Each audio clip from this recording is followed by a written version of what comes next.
Couldn't see you there. Welcome to another Fearless Q&A.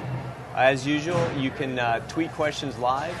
It's happening live right now. We got our Christmas party going on this afternoon, this evening. So there's a lot of setup going on. It's kind of hectic. We're doing the show anyway. It's just we're reliable like that, I guess. I've got with me a couple guys and a couple friends.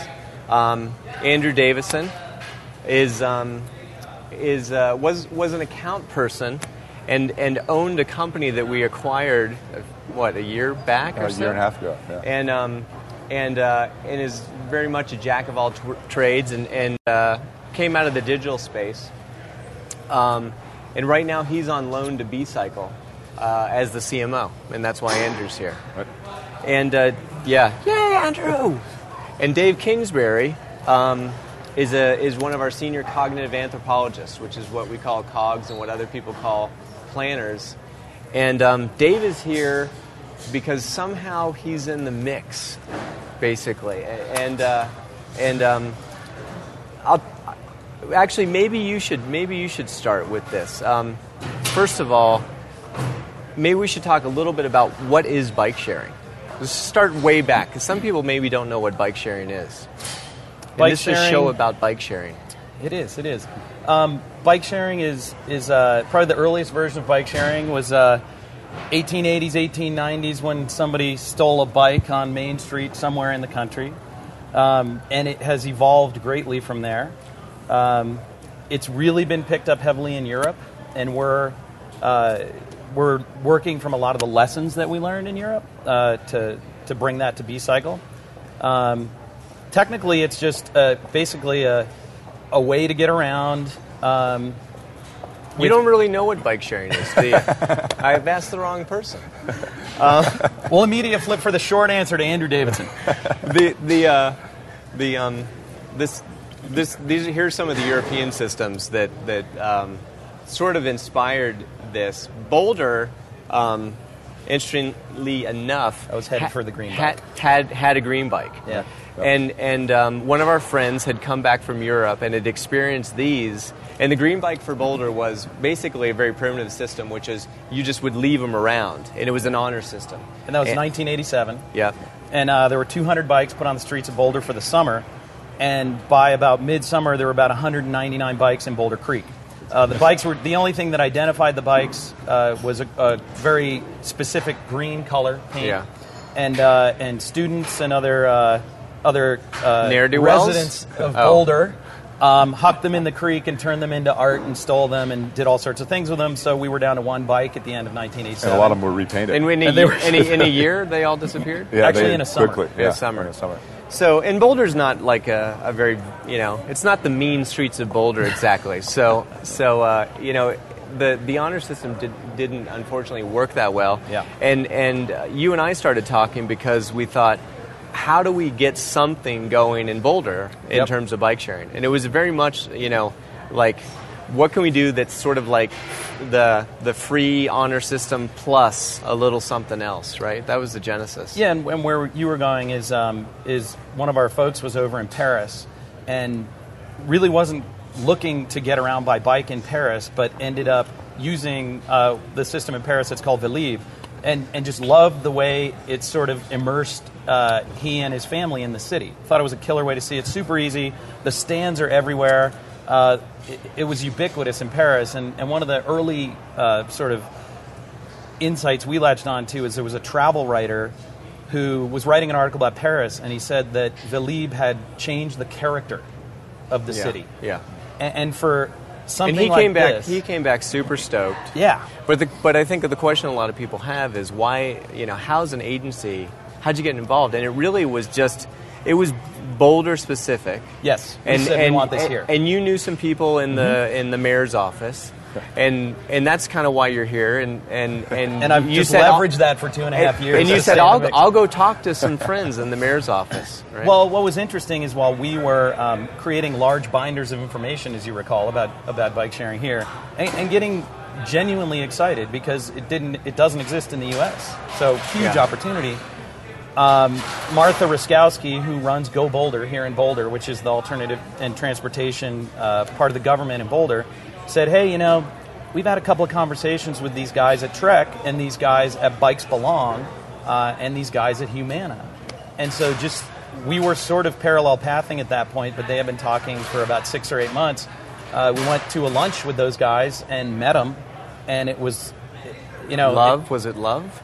A lot of excitement. Excitement. Yeah, I'm not sure about love. A lot of passion. A lot of passion. Yeah, a lot of passion is a better word. And you're kind of into bikes, right? I've got a photograph here. I ride occasionally. You ride. Dave rides in from a town nearby called Nederland. It's not even that nearby, and he rides in every day. This is a picture of Dave just on one of his commutes. He's created ski boots that have clips in them, so he could clip into his pedals with ski boots. Correct? Is that correct? It's pretty close. No, I actually something like that. Let's stick with my story. Boots. It sounded pretty good. Yeah, ski boots. They're actually ski boots. Yeah, good. So who's involved then? So who's involved now in Bcycle? I think it'd be great for Andrew to explain that. Andrew, who's involved? I'll take that one. Thanks, Steve. Right now, Bcycle is Trek Bicycle Corporation, Humana Insurance Company, and Crispin Porter Bogusky. And so Humana is a big insurance company, and they see a lot of benefit in being involved because they want to promote health and wellness and really focus on fitness. And Trek Bicycle sees it as a huge opportunity to really extend the bicycle market into the logical area, which is transportation. And why are we involved? Because I think that's the thing that gets confusing for people. Right. Well, I mean, I think beyond the story that was just sort of presented, which is it was so apt, this is a huge bicycle culture. But if you know anything about our agency, it's all about changing culture. And this is an opportunity to change culture on a massive scale. And we are, really stepping in an opportunity. One of the successes to this is going to be able to help American consumers understand that there are options beyond the car, that there are options to extend public transportation, and the bicycle is the perfect solution for that. So, this is culture change. So we're not, I think a lot of people think that we're going to do the ads or that we're going to sell the ads on the bikes. Right. There's a lot of confusion about that. The Paris system was sort of set the model, and there's almost 100+ systems in Europe and some in Asia now. And you should explain this Paris model and how that works. The Paris model, well, a company called JC&Co, which does all the outside advertising, like Clear Channel here, and owns billboards and so forth. They did a deal with the city, and they basically said, look, if you give us all the outdoor advertising space in Paris, which is a lot of money. Yeah, it's billions of couple dollars of billboards. worth billions of dollars. Literally billions of dollars. If you give us that for 10 years, no less, we will gladly put this system in for free. They also did Paris. The toilets prior to that, They right? did. They did the toilets. They have a long history of what's called street furniture. Yeah. And so this seemed like a natural extension for them. And they then put in, I think the first installment was like 6,000 bikes, and the success just took off. And now there's 20-some-odd thousand bikes in Paris, all over the city, and they're talking about expanding into the suburbs. But more importantly, they've gone into a lot of surrounding cities, Lyon, Marseille, all sorts of areas. And then other companies have gotten involved as well into Barcelona and in Germany, and they're showing up in Asia. And Europe's really ahead of this country in terms of that culture change, that willingness to embrace the bike. Well, we have none, so that would put them ahead. We have none. That's right. Well, when you look at the globe and bike sharing programs, it's amazing how many little red dots there are. And then we have like a quarter of a red dot in 4 cities because there's some trial. Well, we have a lot planned. We've got a lot of people are very interested. And there is a lot. There is a lot being planned. A nice shout out there, yeah. So, they are Boston, New York City, San Francisco. I mean, most of the major metros in this country are already thinking about it or looking towards puting in big time bike sharing. And the Bcycle model, though, is not the same as the Paris model. It isn't. So back to your point, we didn't want to step into a program like that. There's a lot of reasons why that program doesn't necessarily work in this country, which is, the bottom line is we're not interested in running us or the partners in running a bike share program that's all about trading advertising space. We're interested in changing culture and in specifically transportation. And most American cities are not in that position to be able to trade that that's as well, true. right? That's true. And that's the other thing. As an American system, it won't work. No, I mean, when you look at like Denver, which is going to be one of the first test cities, they don't have enough outdoor advertising to be able to compensate for that. So we said, we got to find other models. And there's a lot of cities that are Boulder size, Madison, Austin, Right. cities all over the country that are much smaller. Well, And Boulder, I mean, one of the reasons illegal. I think we've modeled, there is no outdoor advertising. can't That's have right. outdoor advertising. In a There's lot that of, issue, in a lot of too. the nicest places to be, there is, Right. rules against outdoor advertising. Well, there'd be a- Vermont, it'd be there'd nice be a- to have some bike sharing. Vegas in might Vermont. work. Vegas, it would, Vegas, you Vegas could would fund work. it probably Yeah, with exactly. outdoor. Yeah. Well, we don't want We'd to. have to create lighted panels on the That's bike. right. Really Yeah. tricked out bikes. Yeah, that's Yeah. actually kind of cool. Yeah. There'd be some ironies in creating all that visual pollution Right. to clear up the air. Right. Right. So you could see the Right, billboards better, which could be a noble goal for Well, somebody. that's a really funny point because, or a really good point. When we first started looking at how we were going to structure the system, we started modeling out the bikes. One of the comments that came up is like, "Hey, we're not going to turn these bikes into NASCAR Yeah. because they just Right. look ridiculous." I mean, Yeah. we modeled out some of these bikes fully branded, and, Yeah. and they started It to look. doesn't- it doesn't if look they started good. to look silly, and you start to think about 1,000 of those bikes, Yeah. it would be, to your point, serious visual pollution. Yeah. So what if, this is just a sort of fearless question, what if it doesn't work? It's a journey, right? I mean, I think the whole thing about, how this grew here and our partnership with Humana and Trek and the idea of it, I don't think there's anybody who doesn't live in a cave, who doesn't believe that our current transportation solution is incomplete. Right. Yeah. And I think a very important message about Bcycle and bike sharing overall is it's very much not an anti-car message. Right. It's very much not an anti-public Right. transportation. It's not anti-anything. It's actually pro get around the easiest, cheapest way you can get around. And Yeah. when you look at the cost of, say, a city bus, or you look at the cost of parking, it costs pennies to go around on a bike. Literally pennies. Yeah, and that's all true, and I think that's a good point. And actually, for those reasons, it will work. I don't think it's a question of if it'll work. I think it's a question of when it'll work. Yeah. Yeah. And how long And how it'll take it'll- to get people to change their behavior, get cities to invest, because there's some investment. I mean, we have to have some partnership from the cities. This is a big infrastructure play. Right. So, Right. but I think it'll absolutely work. So a lot of people have asked, through Twitter, they've been asking, is this for people, who's the target? Is this for people that don't have their own bikes? I saw Right. that a few times. Yeah. And, as I've spent time with it, it's if you are into cycling, you're probably going to use these because even though you own your own bike, it's really a pain to bring your Yeah. bike to the city every day, Yeah. right? Well, and here's a good example from, so we're You we're ever going to going- let him answer anything? I'm only kidding. I'm kidding. Well, I was going to say, unfurl your shirt, because that's the answer. It's That's the It's answer. the magic bike. And the reason we call it the magic bike is it's there when you want it, and it's not when you don't. Right. And so because of the way it's set up, it's on demand. You can use this bike as you need it. And the other thing, too, is In that- Talladega Nights, wasn't that his? I'm the Magic Man, right? Wasn't that his tagline? He think changed it it was. to something like that. I don't know. there's- Not that I've there's- ever maybe there's a seen. promotion there, I so- watch mostly documentaries and art films, so I wouldn't know. I don't watch TV, so. Okay. So no, the other thing though that I think is important is this is about normalizing the bike, Alex. Yeah. And, that means we want to make this accessible to everybody. And when we show the bike later, you'll see it accommodates a huge spectrum of people Yeah. from size to riding ability. This is not for bike weenies, people that have to be in spandex. And those people, to your point, they already appreciate the value of a bike. So if they can get a bike when they want, check it out and use it and check it back in, perfect. But for all the people that haven't been on a bike since they were 16, I mean, Right. we've taken this down to Denver, where we're going to be prototyping this system. We're going to pull the bike out in a and second. people yeah. ride this bike and they're like, "Wow, this is so cool!" And can I check it out? And I've forgotten how much fun riding a bike is. And you hear this stuff consistently, and Yeah. it's like that's what this is all about. Is Yeah. in addition to making transportation solutions, it's like rediscovering the bike. Well, you had some cards, or some stats that I Yeah. thought were pretty interesting. These if you are want key. to push into this, 50% of all car trips currently are less than 5 miles from the home. Right. So we really look at this as for 2 miles, 1 to 2 miles, right? Right. We're the last 1 to 2 miles. Yep. And 60%, this one I kind of blew my mind. 60% of all the emissions happen within the first 10 minutes of operation. Yeah, exactly. As your Yeah. car's warming up and coming online. It's those short trips that kill us. Exactly. It's those are the two stats that drive why this is absolutely going to take When place. we drive a mile and when we drive 2 miles, that's what we really want to cut out. Yeah. And you're It driving- isn't the long drive. You're And driving like this huge car that's designed to go thousands of miles, Right. and you're taking it 2 miles to the grocery Right. store. Doesn't make Right. any sense.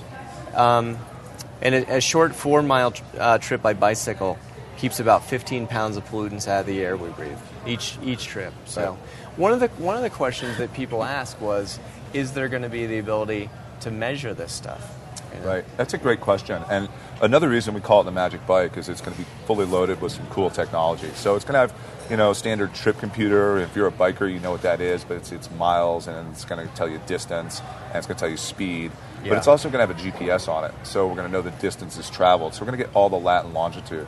And when you have those two sets of information, you can start to calculate carbon offset, and you can start to calculate a whole, series of cool stats that you can measure and start to understand. And we're going to further take that, and each rider who's in the system is going to have their own membership page, and they're going to be able to understand what kind of stats they're racking up each month on each of those areas. They're going to be able to tell how much carbon offset, how much gasoline they've saved, what their distance and travel is. I mean, it's pretty cool. I think we'll be able to share that, too. Yeah, there was an article in, I think I've got it here. There was an article in fastcompany.com about this. I don't know if you saw this, just zooming in for a second, what a bike sharing program should look like. Right. And Wired was really stoked about all this technology that was in the bike that they're going to be able to do. We're about to put in the system that they think is theoretical, that they're excited about. It's going into Denver this spring. That was the crazy thing. No, we're putting in that exact system. Which shows we suck at PR, but it's very positive for the technology. Well, actually, we're just about to start talking about what we're going to do in Denver. We've been relatively low key on it. So we don't suck. We're low key. Yeah, exactly. Okay. We're a little more low key. It's There's an important distinction. Yeah, exactly. It's on purpose. Exactly. We suck on purpose. Right. It's a slow burn. We just got to do the build. Right. So, but the RFID card, which they talked about as being so revolutionary and novel, our system will be entirely RFID enabled. Yeah. Everybody will have a card. You'll tag it just to the dock, and it'll, unlock the system for you, take the bike out. So, as you said, all of that stuff is in the Denver system. And in fact, there's even more that we're bringing to the market than they were talking about. There was another stat that people were asking about and tweeting about was about bikes being stolen and vandalized. Right. And there was an article there was an article in the New York Times. Up to 80% of all the bikes in Paris had been stolen or vandalized. Well, I'd like to know which 80% and how vandalized and how which person. It was like 10% were stolen and 70% vandalized. It's kind of a crazy number. It's a little big. Couple thoughts on that. Yeah. One is that article was a reprint of an article they ran 6 months prior. So obviously they're having trouble getting new news out of the Paris program.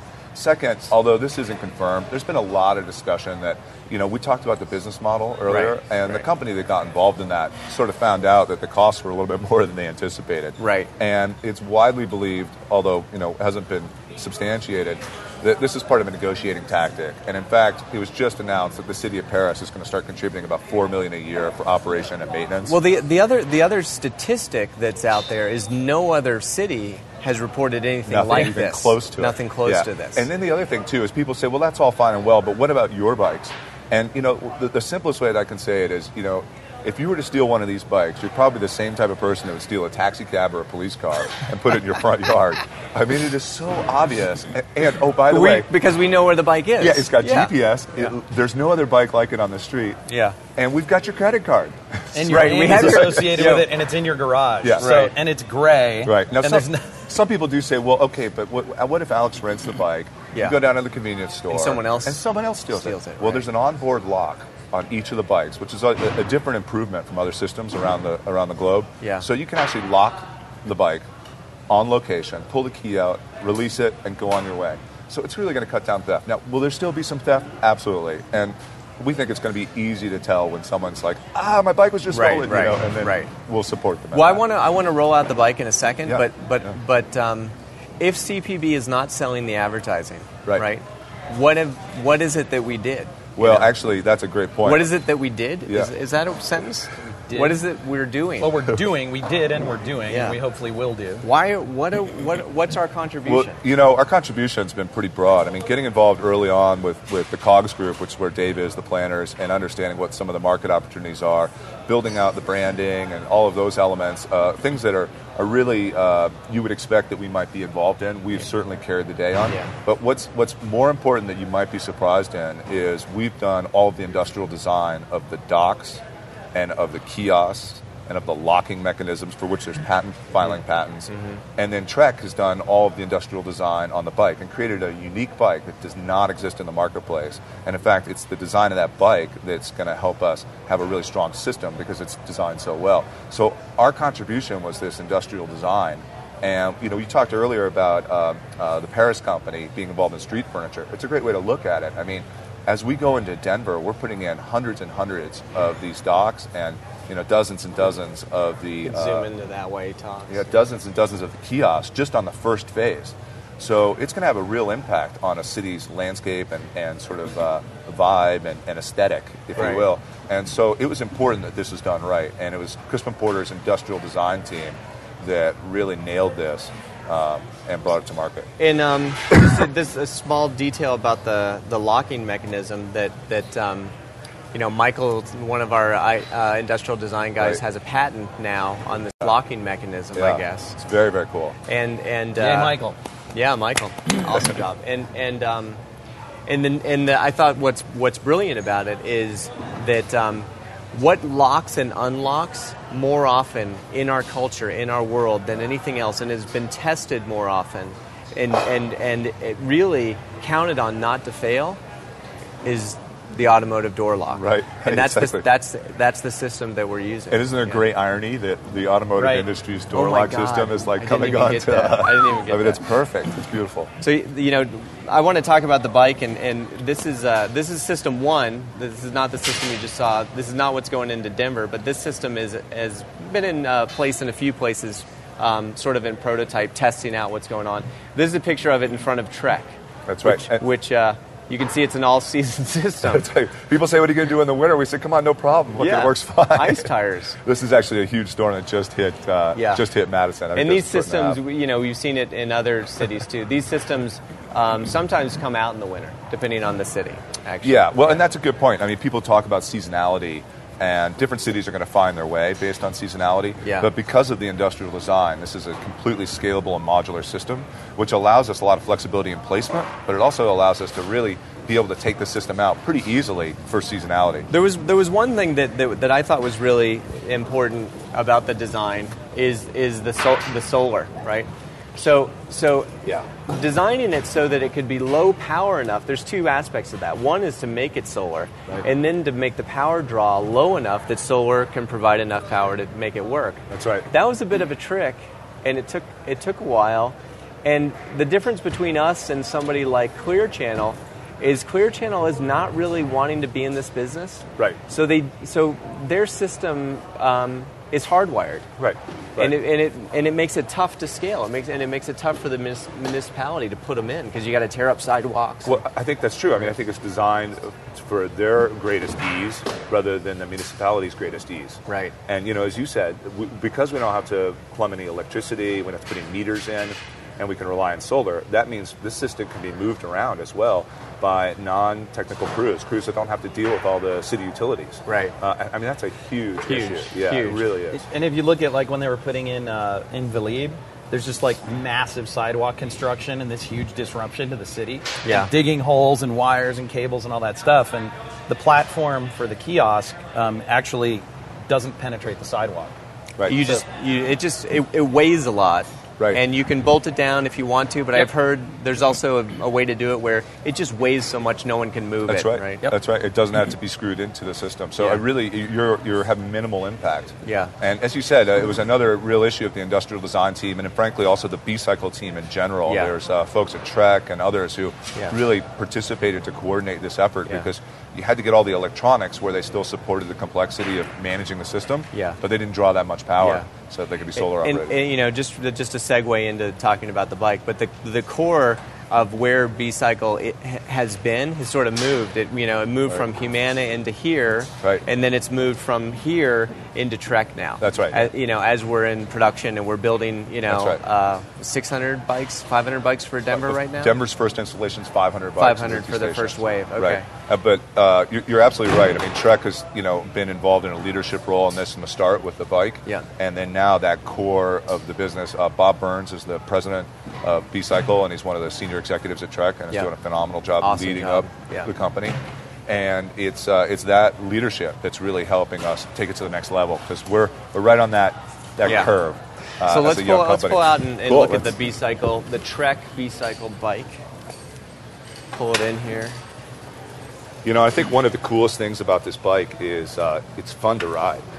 And that's saying a lot, because when you want to design a bike that's industrial and able to operate in a way that lasts a long time and is good value and doesn't break down, it's not easy to then also create a bike that's fun and easy to maneuver for the average person. Right. A couple key things to point out. You can't see it on this side, but we noticed right as we were starting, we kind of found out this bike is 007, so 007. We thought it was kind of funny that this kind of got pulled up. It just happens to be model 007. Just happens to be model. So some of the careful, the it might kill you. You never know. If you touch it, don't touch it. Yeah. Highly trained. So some of the things to show about this bike, I think, the first and foremost is this really easy to use quick release. And this bike is designed to accommodate someone who is 5 feet tall up to 6'4". So I'm 6'4". I've ridden this bike comfortably several miles. That's a pretty cool feature. 6'4" because you're 6'4"? Is yeah, that exactly. Why we said it? I insisted that we take it right up to 6'4".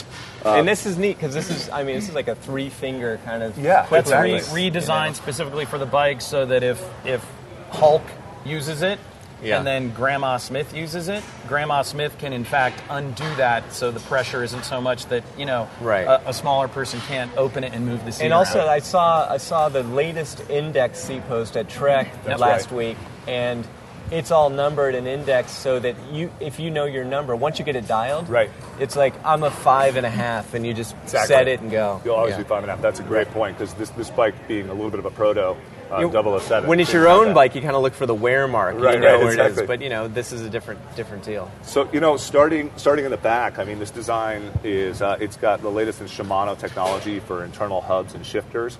It comes in a 3 and an 8 speed.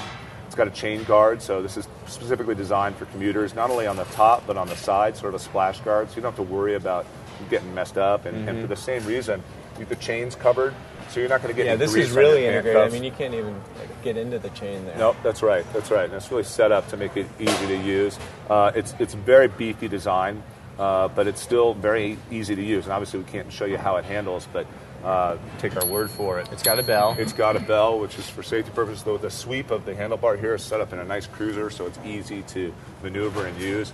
The basket is phenomenal. Carries up to, I believe it's up to about 30 pounds or so, and it's got the over bars on it so that you can wire stuff in or bungee it down. So these panels here, though, are for advertising. They right? are. We're not gonna see any of it, but money from it. But that is for advertising. Well, and what it is for municipalities and for if the system were to be run by somebody else, to be able to sell advertising space on the bikes and the kiosks. And sometimes it's advertising, sometimes it's sponsorship, depending on how it's structured. And it's done in a way that is complementary but not garish. And the reality is that advertising is an important It's going to be component. more like, I think it'll be more like a sponsorship like PBS, right? Right, yeah. This bike brought to you by your friends at Humana. Or Walmart, or whomever. Starbucks. Yes, Starbucks would be a great one, and an obvious one. Yeah. But the other thing, too, is it's important for people to know that that's only going to be a small component of the funding. So this is not an advertising-driven system. So let's keep on the bike, and then we'll talk about how you pay for it. So the other thing is this is a prototype bike. So in the final bike, you'll have a cowling, sort of a plastic covering here. Right. And that covering will have the electronics and other elements in there. So you don't see that here, so it's a little bit different. Yep. The basket can carry a lot, as you said, which is really important. 30 pounds is cool. But it's also set up in a way that it doesn't obstruct your view. So it's rated for 30 pounds. Yeah. Well, and talk about the spring a little bit. If you can see that spring down underneath the top tube. Right in here, yep. What that does is help you steer. If you have a heavier load, it also helps the bike from tipping over. Right. So kind of a pretty cool little feature. Right, and similar with it's a really beefy triple crown fork, I think is the right term here. I hope I didn't get that wrong, Chuck. Yeah. And there's a light here. There is a light, so that's also important. What's powering the light? Well, the light is powered by dynamo hubs on both the front and back. So you've got a rear light and reflectors on both sides, and you have the front light. And it's powered through usage. And it's, I can't remember the exact distance. I want to say about 12 or so feet in front of you. You'd be surprised how bright it is. And it pretty much turns on right away when you start to move. Right, as soon as you start pedaling. And it stays on, so when you pull up to a stoplight or whatever, you're sitting there blinking. That's and it's right. really, really visible. Right. And it will not turn off when you stop pedaling. That's right. So you're highly visible. It's, just a interesting thing. Denver's putting in red bikes. Denver is putting in red bikes, and they want people to see the bikes. I think they're choosing red because they really want people to see the bikes and know that the landscape has changed. It comes in this gray, which is almost the complete opposite idea. Like, try to make the bikes disappear. Try to blend in. And blend into the city. Well, and then we're also offering a blue. But, your point's valid. There are a lot of different types of customers, and there's different types of municipalities, but there's also corporate campuses, universities, residential planned communities. So we envision that a lot of different people are going to embrace bike sharing and this system in general. And so let's wheel it out and talk more about that stuff. Sure. So how does this work? Say I want to be a Bcycle customer. Well, if you what want do if you wanted to be a Bcycle customer, you would inquire with Bcycle, and you'd go to the website and have all the contact information, and then you'd be routed to one of the senior executives at Bcycle, myself, and several others who would take those type of calls, and we would want to learn more about you and what your interests are and what your requirements are. So a lot of cities have departments or transportation departments similar to what Dave was mentioning with Martha Ruskowski in Boulder, right. Or they have committees that have been put together. But then there's also sustainability officers in corporations. There's sustainability or student organizations on universities. Right. And so all of these are the type of organizations that contact us. So one of the questions that I've got is people want to help. This is pretty neat. Right. Like, it's a bike. Yeah. You don't run into that many people who are like, screw bikes. Right. There's not a huge downside. There's really not. No. And so what you run into a lot of people that want to help. Yep. If there's people watching Yeah. and they want to help, what should they do? That's a great question, and it goes back to our concept around culture change, because the best way to help is to go onto our website and go onto Who Wants It More and to start to register your information and to start to, in essence, raise your hand and say, I want to get involved and I want people here. Even beyond that, though, a lot of people we have found, and this is how we've gotten a lot of our introductions and leads, they know my brother's brother or my third cousin or my former business associate is on that city council or is on that committee. Yeah. And so they can make introductions and they can say, this is something we're So what would they do? They'd They'd email you and say, hey, I know somebody at the city, or how does that happen? Right. They would either email me or, again, they go through the website and get contact information. Okay. Exactly right. Is there some people in the early days were printing out stuff from our website, right. taking it into their city council meetings and saying, we got to do something like this. That works. I mean, do we have something now? Do we have a PDF or something that we have some generic print out? information that we can provide people who want to do exactly that, get the conversation rolling. Yeah. And that's what's most important, is say, hey, look, I heard about this system. This is the basic idea. It's what it looks like. I think we should get in touch or have this conversation. Yeah. And we can support that. Generally, once it gets beyond that, it gets really specific to what the needs of the city are. And so we need to kind of customize it. Yeah. But we have sort of the generic overview, and it goes beyond the website. In fact, we're going to be, with Denver, releasing in April a brand new website. I don't know if we want to I think we should. I mean, if we've talked about it, but we're really excited because we think the first real, authentic bike sharing system is going into Denver this spring. Right. And in America, there's a system in Montreal that's called Bogusky. Right. And they're I guess they're a competitor, really. They are. Great system. Yep. A lot of respect. And I got to say, I hope that we kind of in the competition elevates the game. I think it will. Yeah. I mean, there's a lot of territory out there. There's a lot of work to be done. And, I think what's really neat about Bixie and what we respect for them is that they're involved for a lot of the same reasons we are. They came out of a quasi-government transportation agency in Montreal, and their passion is solving transportation solutions and getting people on bikes. So, yes, it's competitive, and competition's a good thing, and that provides options, and we're comfortable with that. But there's also a lot of open ground out there. I mean, as you said earlier, nobody's up and running in the States yet. So. Well, and there are also a lot of scammy kind of things out there. Yeah, there are a lot of scammy things out there. I mean, there are different people that put forward that they can manage this, or that they have experience where they don't. They don't have any engineering. They don't have any of the system built. Right. They've never prototyped anything. Right. And, Bixie's the only other company in the field like us with an industrial design, really well thought out system. Yeah. And a legit. pretty cool product. And a good bike. Yeah. Absolutely. Good bike. Yeah. Absolutely. Yeah. One of the things that we didn't talk about the bike that was a big deal is that active vandalism. You know, Right. the original industrial design was fairly easy to jam. You couldn't necessarily unlock it, but you Right. could ruin it, and you could get a lot of leverage on it. This new system, I'm not trying to put out a challenge, but it's very difficult to jam and pretty much impossible to disengage. It is.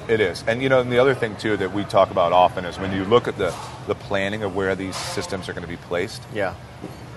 Like it or not, most American cities are under video surveillance. So What? most of these This is true. Is this true? I didn't even most know of these this. locations. You're saying it like everyone knows this. Do you know this? Dude, there's a camera right over there. Well, there's cameras. We've got you taped 24/7, Alex. Come on. But that's actually a separate initiative. I thought London had cameras everywhere. Yeah, no, in American cities too. In fact, when you drive Really? around Boulder, It which says is a city traffic where cameras in use, right? Yeah, but even where are- there's not traffic cameras, start looking They're at the people lights. cameras. There's a lot of cameras. Yeah, it's part of the Homeland Security. Okay, push anyway, in the you were last- spinning how this is a good thing? So we're confident that there's a lot of reasons We'll to find deter you. violence and deter vandalism. So we will, as CPB, be able to tap into this network of cameras That's right. and locate you. No, and actually lock your front brake. we're going to hack For- into it. for- Right? No. No, we can't do that. No. Yeah. Actually, there is systems out there that are called invisible fences, and that technology will eventually end up on bikes To in disable 3 to 4 the bike. years. Yep. Yeah. Right, so But you not can while set you're geographic going. No, perimeters. no, no, no. Yeah. No, Nothing but what it'll dangerous. do, it'll Yeah. slowly slow it down, Yeah. like a braking system. Yeah. Yeah. What about people who are handicapped and Yeah, that's a great how question. how do they participate? Well, obviously, it's critical that those people are provided a solution that's in line with bike sharing. And not only is it something that we believe in, but it's also mandated by law. And what we're looking at is developing trike technology that we can include into our racking systems that would give those people access to bike sharing systems. And that's a little bit farther out because it requires us to recalibrate some of our industrial design. And it was critical that we get to market and get going as to be a viable business. But that's certainly on our development line. Well, you talked about if I'm a municipality and I want to and I'm that kind of customer. What if how does this work if I want to just get a bike? If you want to just actually buy I'm a bike. person. Imagine Right. I'm just a person and I want to ride a Bcycle bike. I know in Paris it's kind of gone backwards in the last year. Again, maybe because it's not a business they necessarily want to be in. Right, but right. when our friend went, it was really easy to rent. They encouraged tourists to Right. use it. My buddy just got back and he said, they told me it wasn't for tourists, and I got hit with this credit card bill, and I couldn't undo it. But what's Bcycle? What's the idea there? Is it for anybody to walk up? Do I have to sign up? Do you want to go that's through a the great web question. pages? We have a and Yeah, board, right? absolutely. And we can go through the web pages. And before we do, one of the best ways to explain it is you become a member of the system. So if you want to use a Bcycle bike, and this is consistent with bike share systems all over the globe, you become a member. And then once you're a member, you pay a usage fee. And different cities will have different usage fees. Denver, like many other cities, is going to give the first half an hour for free and then charge you for every subsequent half an hour. And because That's pretty awesome. Oh, it's a great deal, yeah. And because Free is the best deal. free is Yeah. the best deal. And because it's set up in a way that, most trips, you said, is 2 to 3 miles, you can cover a lot of ground in half an hour. So that gives you the ability to have your annual membership and get the majority of your rides for free. So that's the way it'll work. And most people, I think, who live within the area will sign up for an annual membership. It's going to be $50, $60, $70, depending on the city again. But still, a bargain compared to most public transportation. And then they'll have their RFID card. They'll walk up to a dock. They'll just check out their bike and ride away. Yeah. Now, for the 30 or so % people who will be walk-up tourists or people that don't want to be a member, just use it sporadically. Yeah. They can just walk up to the kiosk, slide their credit card in, pull it out, fill out the forms, and then unlock a bike and go. So it accommodates walk-up traffic as well. And they just pay a day use fee when they do that, plus then an hourly fee. So that's how it's structured in Yeah. broad terms. I was thinking about, we had touched on Starbucks before when Right. could they put in a system like could they network their restaurants Right. with these Right. as hubs and Absolutely. Starbucks. Can they participate in that way, I guess? Yeah, they would have a couple different options. In fact, one could be that they could come in as a media sponsor and, sponsor, as you were talking about before, some of the bikes. Bike provided by. Right. Yeah. Look what Starbucks is providing in Denver. Yeah. Another way they could do it is they could say, wow, Denver's going to put in this system. We want to have a stand and 10 bikes in each stand in front of all of our stores and buy it. Right. And then put it in and own it and then brand it however they want and then integrate it with the city system. Right. But the third way is... Well, what if in Seattle they came to you and they said, hey, we want to put in a system in Seattle. We're going to pay for the whole thing. Right. And they're going to be Starbucks bikes. Exactly. If you had a card, I guess, it would still work with, it would still integrate with any Bcycle, but it could be a Starbucks. Would you guys white label like that? I mean, imagine how cool that would be, right? When was the last time, if ever, in the history of this country, that a corporate citizen, had such massive culture change and in essence gifted a city and helped change the environment, health and wellness, transportation. I mean, that's a big deal. Yeah, and no, we would welcome that conversation. And in terms of what what would that cost? What's it cost to put in a system into a city like that? Well, like if I was going to do downtown, I don't know Seattle that well. I don't know where I'd do it. But if I was going to put in a 500 bike system. Right. What would that run? Well, it depends on how the deal is structured. Yeah. So there's some variance there, right? But on average, if you want to think about it, the best way to think about it is roughly about $4,000 to $4,300 per seat. Mm-hmm. Now, when we say that, people will say, "Well, that seems like an expensive bike," but it's not the bike. We're talking about the bike, the kiosk, the dock, all of the software technology to manage the entire system. Mm-hmm. So that's an all-in capital expense. Mm-hmm. And then operational expenses, everything else are quite different. So what would that be? I'm not good at math. What would that be times 500? 20 some odd grand? No, it's about, Jesus. Yeah, I'm worse at math. We'll give it to you. It's two, so it'd be about $2 million. Yeah. So for if you spend 20 grand, so if you spend you could do 5 U.S. cities for maybe around $10 million. Yeah, and plus you probably could do more because the municipalities would want to partner with you. Well, right? And exactly, and if you start to talk about things on that scale, that's kind of crazy. The numbers change. Right? I mean, the numbers change. That's kind of what I call the rack price. But you start buying a lot of these things, you can change the numbers. And yeah, to your point, when you think about it as a marketing expense, exactly. You can't spend. I mean, I've been in marketing a long time. You kind of can't spend $10 million and get that kind of national bang for your buck and goodwill and real. You're really integrated into your consumers' lives and the environment. Yeah, you're having a permanent impact on health and wellness. Community, transportation. I mean, environment. And your point is so valid because when you think about what's spent on TV ads or on all sorts of different direct marketing or you name it, there's nothing that comes close to this. And the last point that I think is so critical is not only do you get all that bang for the buck, but the entire system's measurable. Yeah. Because of the technology and the way it's structured, you understand how the system's being used, and you can trace it all back. That's a good segue to the site because it does some neat things too in terms of social media, right? It does some really cool things with social media, and so this is a little bit of glare. There we go. This is the new site that has not yet been launched, and we're under development. And there's two elements to the site. One is considered the national site, which represents Bcycle, the brand, right? And then starts to, give you an opportunity to join, and then tell you about how to use it. And I'll get to that in a second. And then gives you some Twitter feeds or some buzz sections, so you get to see who's talking about Bcycle and how they're interacting with Bcycle. So this is going to be released when we go live with Denver. But the other section of the site is the city site. Each individual city gets a specific site. And so here's an example of the city site. And what you immediately notice is it's integrated around a map and a mapping system. It shows you availability and tells you how many bikes at each station and what's available. And eventually, you'll be able to take all of that mapping information into your personal page as well, so you can really leverage the GPS system. So if I've had a fun ride, I could go ahead and kind of share that ride with people and say, hey, this is a great ride. Eventually. Now, that won't be with the immediate release, subsequent. I know, unfortunately, we need to release these things in phases, but subsequent to the release, you absolutely will be able to do that, and that's a core component. It's like you'll be able to tell where you have traveled. And a lot of people are doing artwork with GPS on bikes now in city right. corridors, so you can envision some really cool stuff happening with this. I mean, you could have a race. The guys at Trek were racing the Bcycle and setting up to. Do you have that picture? That's pretty cool. You could see flash mobs. You could see all sorts of different components coming around. This is just kind of a crazy picture. Yeah, that's great. One of the developers at Trek, and they ran this Bcycle triathlon. And he's put like arrow stuff on the seat too. Yeah, exactly. Yeah.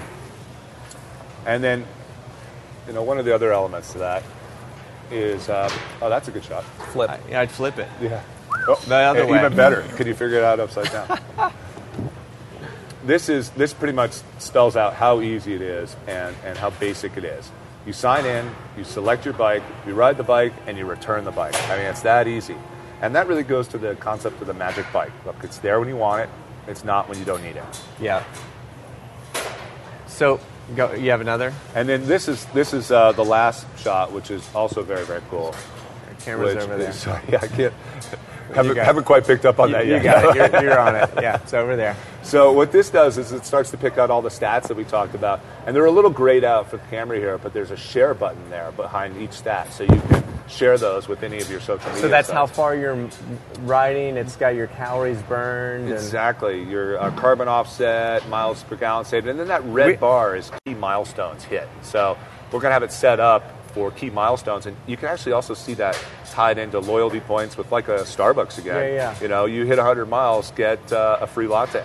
That's cool. Yeah, all sorts of That's cool. So I can also share that as sort of a piece of cultural currency. And correct. And this will be where you'll see the map that you were talking about integrated into the site. Okay. So you'll actually be able to understand where you've traveled and what you also have your favorite B stations listed down here, and you've got a leaderboard, how you rank to other people if you want to be a part of that who have done rides. So you can see if you're one of the top riders in the area. Alex Plew is asking, would there be enough bikes for yearly walk-ups, or would someone get screwed? That's a great question.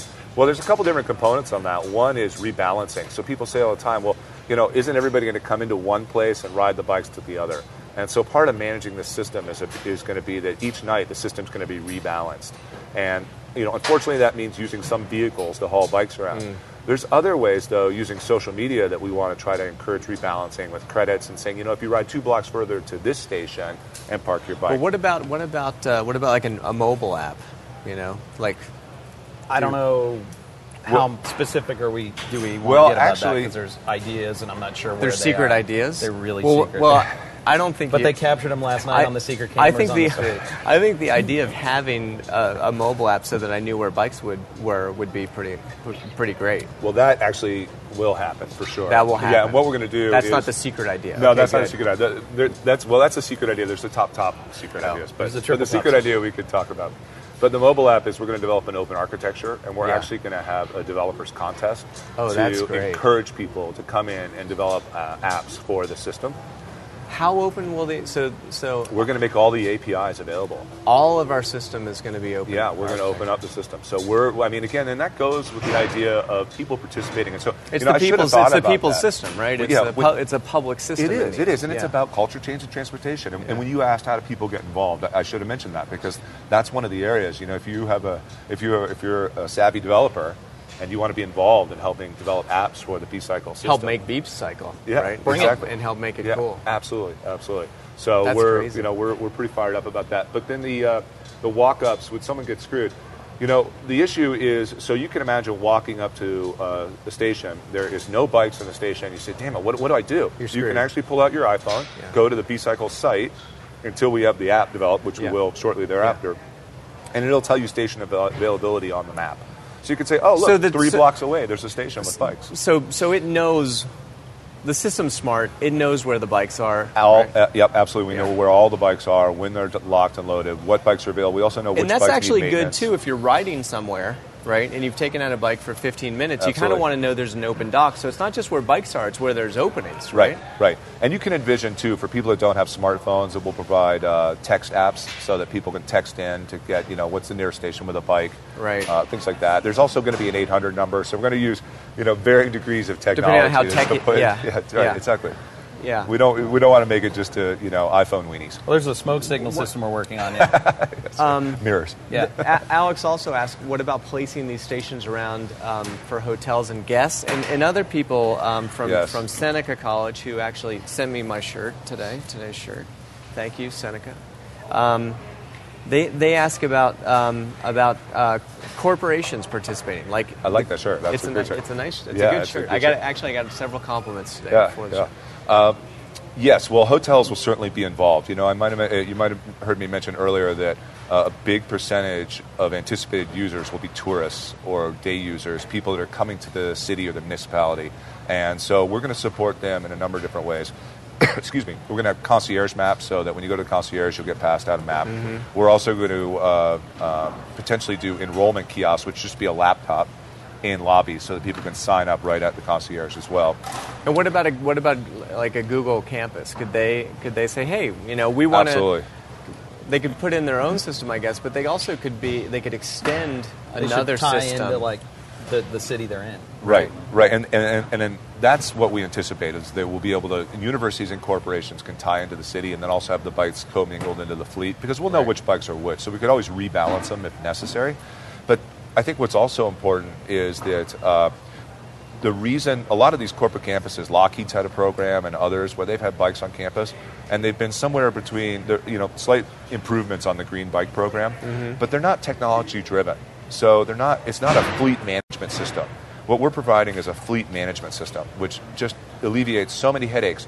But even more importantly, imagine if Google put in 2,000 bikes and was able at the end of the year to say, X number of our employees rode Y number of miles and go to their health insurance company and ask for a premium discount. Right. So there's real bottom line economic incentives that can be tied to this. And we haven't really touched on the health benefits much. No. That's right. We're really focusing on getting the municipalities up and running. Yeah. But no, I mean as in this conversation. Oh, right. No, we haven't. But if you start riding, just a little bit every day. You don't need to be, aero helmet dude in the drop bars, right? And that's a really important point. Is this really huge benefits. Isn't about Lycra and racing? It's about that bike is accessible to anybody. Like when we had bikes at the RNC and the DNC, it was like there were congressmen who probably, let's say they're not super fit with their briefcases and their suits and just like riding these bikes and they're just handling awesome. Yeah. So it is a bike for everybody. That's how it's actually specifically designed. And correct me if I'm wrong, but I think the stat is that people who bike commute on average lose about 14 pounds in the first year. That's right. Which is pretty crazy. That's huge. Yeah, I mean, losing 15 pounds is not that easy. And it's funny because you get fit too. Well, there's Look at us. there is the issue of obesity facing the country. Huge issue. And there's I think that this is in the space of transportation and personal mobility. Right. But has a bit of an answer for both. Oh, I agree. And I think that's what's so cool. You're coming up with transportation solutions. You're coming up with health and wellness solutions. Climate. You're coming up with climate solutions, and you're using technology to not only run it, but to make it cool and exciting and fun. Yeah. What about electric bikes, pedal assist electrics? Because that's an even lower threshold for some people. That's a great question. So to go there. A lot of discussion on electric bikes, and our view is that if you start to look at this as not just a 2 or 3 year program, but 10 years and out, and solving real transportation problems, electric bikes are absolutely part of the mix. There's no doubt about it. And some of the challenges with electric bikes right now are the technology and the cost. So they're a little prohibitive still to put in large fleet. And but the other issue, the laws, is the bigger issue. Sticker. Right. Is where can electric bikes go? Do they have to be? Can they be in bike lanes? In some municipalities, they can't. Can they be on bike paths? Usually not. Yeah, usually not. That's being sorted out, and a lot of that's going to be solved in the next 3 to 5 years. And Trek's a big proponent of electric bikes, and electric bike sales are going through the roof. So you will definitely see electric bikes as part of the bike share mix in the future. And the laws and the infrastructure are all part of this, right? Big part. You put in the system, you need a certain amount of bike lanes for the system to make sense. Right. But then where we've seen systems go in globally, more bike lanes get created. Like you need to go there, and that creates the momentum and the infrastructure begins to change around the systems as well. That's such an important point, Alex. It really accelerates the demand curve, and on all levels. And so one way is it accelerates it in terms of funding and investment by government officials, but even more than just the funding, it's the public works transportation planning that you were just discussing. Another way, when they first... Because the other thing that happened in Paris is it's not just like Bcycle that went up and ridership of bike riding. Huge. Well, bike riding people went bought up more 4x. bikes 4 times. 4 times, and bike share was only 25% of that mix. So it really changes people's behavior, whether they're using the system or not. Some people just become bike commuters because it starts to normalize the idea. Exactly. Well, in some interesting conversations we had early on in Boulder is talking to some longtime bike shop owners, and would they consider this competition? And per your point in Paris, we thought for sure they would. Yeah, they'd be like, I don't want this in front of my store. And every shop we talked to said, high tide floats all boats. Get more people on bikes. After they use it 6 times, they're going to come buy a bike. Yeah. Right. And so bike shop owners in cities, get in touch. We'd love to be talking to you. Well, and the statistics have borne that out. And, I have to say, Trek has got an incredible network of dealers. And I've had an opportunity to talk to a lot of them. And when you talk to them, they're not afraid. They're embracing this. They see it. They get it. They understand how it's going to support It's not really their an business. either or. No, I it's say, not. and we were saying that at the beginning. I would use this because it makes a lot more sense when I'm in Denver than to put my bike on my rack and drive to Denver. Right. But you're jazzed about bike. But I like you're the like, bike. wow, exactly. I'm rediscovering bikes. You buy another And Denver's bike. got amazing bike lanes. What are the other cities that we know are putting in? They're slated to put in U.S. cities that are Boston, slated to put in systems. Miami, New York has indicated that they are absolutely going to go forward and release an RFP. Madison's giving serious consideration. Des Moines is considering doing this. Broward County in Florida.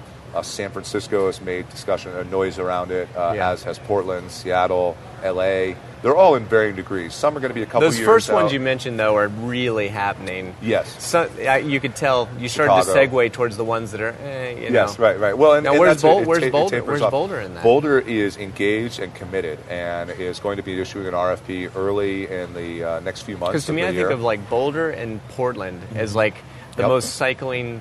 Portland's sort of taken the banner, I think. Yeah. Yes. And I'd like to see bike sharing in Boulder first. I think just to kind of take the banner of the bike back. But I'd like to see bike sharing in Portland too. I agree. Well, they've Boulder got the infrastructure is for it. really committed. And there's a lot of passionate people working hard. Well, the infrastructure here is ridiculous. Yeah. It's like some of the folks coming here from Miami thought that the Boulder bike map was like this theoretical plan for the future. And then they got here and they're like, what do you mean? These are real? It's a little different. Yeah, there are bike corridors everywhere. And we laugh incredible. because the first thing that gets plowed when there's snow is the bike path. They plow it first, So there's definitely a bias towards bikes, which is great. Right. Well, Boulder will do it. The thing that Boulder's surprised you is you went to Denver thinking maybe not so much infrastructure. I was floored by Denver. And we went down to Denver and did a bunch of interviews with commuters and different types of sort of profiles we built, people who think they'll use the system. And I don't know my way around Denver. And I was down there for 2 days, and I rode probably 35 miles on the bike paths. Yeah. And my mind was blown. And it's such a cool way to get around the city and to learn Denver. And I never even knew it was there. So it's going to be a great place for Bcycle to start. Denver has really done an amazing job. And one of the reasons Denver's been successful is because the mayor's office and leading individuals in the city have gotten behind it and supported Shout it. out to Hickenlooper's the bomb. Mayor Hickenlooper, for sure. And Ken Gart, Ken Gart as and well, people helped make it happen. and the so Walton much. Family Foundation, and the bike share group there. absolutely. Bike Denver and a number of them. A lot of people donating a lot of time. Yes. Trying to get this done. Right. And that's the thing with bike share. It's definitely a labor of love. Yeah. You're into bikes. Yeah. You don't get into it because you don't like bikes. Or that's air. right. If you're into air. Into oxygen. Yep. Yeah. Into Yep. fitness. You're Less into those fat. things. Yeah. Well, and Denver actually founded its own nonprofit, Denver Bike Share, which is headed up by Perry Burnap as the executive director and Steve Sander out of the mayor's office. And those two have also been Rock. Yeah, They rock. It wouldn't be happening without them. They rock. We have time for one quick question, which is, can Bcycle track, monitor, verify, or measure carbon credits per ride? It came from Momenvate. Momentivate. Yes, Bcycle can track that information based on the two elements that I talked about earlier, which is the trip computer and the GPS. Yeah. We then run an equation to understand what the gas saved and the carbon offsets.